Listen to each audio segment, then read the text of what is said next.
மாயா 360 digital TV YouTube நேயர்கள் அனைவருக்கும் உங்களுடைய வெல்னஸ் குருஜியுடைய அன்பான வணக்கங்கள். சர்க்கரை நோயை கட்டுப்படுத்தக்கூடிய வழிமுறைகளில் மிக முக்கியமான வழிமுறை உடல் கழிவு நீக்கம். துரதிர்ஷ்டவசமாக இன்றைக்கு நம்ம யாருமே உடல் கழிவு நீக்கத்திற்கு ஒரு முக்கியத்துவம் கொடுப்பதே கிடையாது.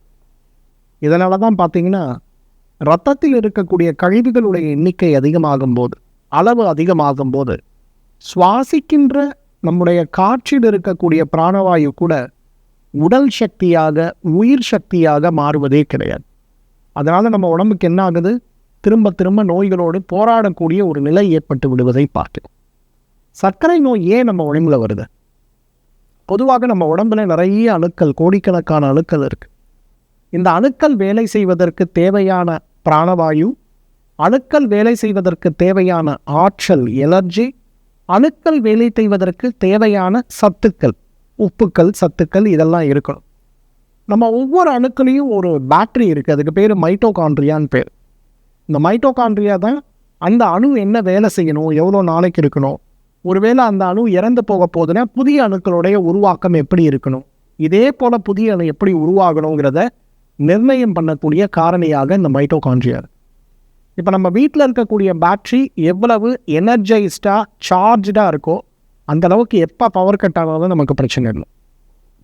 அந்த மாதிரி இந்த உடலுடைய அணுக்கள் வேலை செய்வதற்கு தேவையான ஆற்றல் கிடைக்காத போதும் இந்த மைட்டோகாண்ட்ரியாவில் இருக்கக்கூடிய ஆற்றல் நம்ம உடம்பை இயங்க வைத்து கொண்டே இருக்கும். ஒரு நாள் உபவாசம் இருக்கும், ஒரு நாள் லேட்டாக சாப்பிட்றோம், எப்படி நம்மளால் இயங்க முடியுதுன்னா இந்த மாதிரி தான் இயங்க முடியும். இப்போ இந்த மைட்டோகாண்ட்ரியாவுக்கு தேவையான ஆற்றல், நம்ம சாப்பிட்ற உணவு, அதிலிருந்து கிடைக்கக்கூடிய சத்துக்கள் இந்த மைட்டோகாண்ட்ரியாவை சென்று அடைய உதவி செய்யக்கூடிய ஒரு முக்கியமான அமிலம் தான் இந்த இன்சுலின். நம்ம இட்லி சாப்பிட்றோம், இடியாப்பம் சாப்பிட்றோம், பிரியாணி சாப்பிட்றோம், இதெல்லாம் வயிற்றுக்குள்ளே போகுது. ஆனால் இது எப்படி உடம்புக்கு செல்லுக்குள்ளே ஆற்றலாக போகுதுன்னா இன்சுலின் தேவை.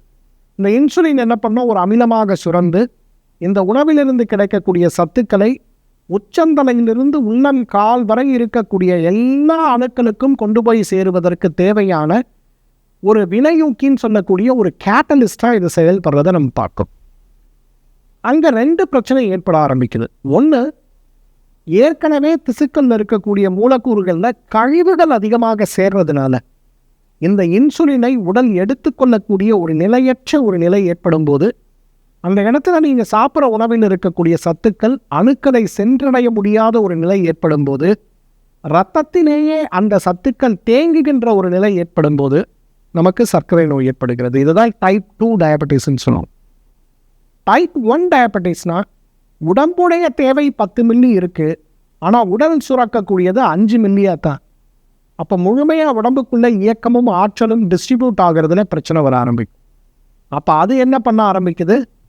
நமக்கு நேரடியாகவோ மறைமுகமாகவோ இயக்கமற்ற ஒரு நிலையில் இன்சுலின் இருக்கிறதுனால அப்போ நமக்கு வேறு வழி இல்லாமல் அங்கே டைப் 1 டயபெட்டிஸ் ஏற்படும்.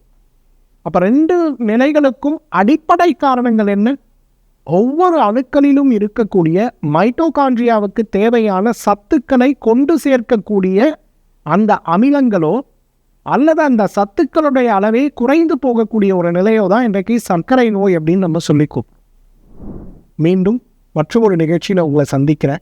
அதுவரை உங்களிடமிருந்து விடைபெறுவது உங்களுடைய வெல்னஸ் குருஜி. நன்றி, வணக்கம்.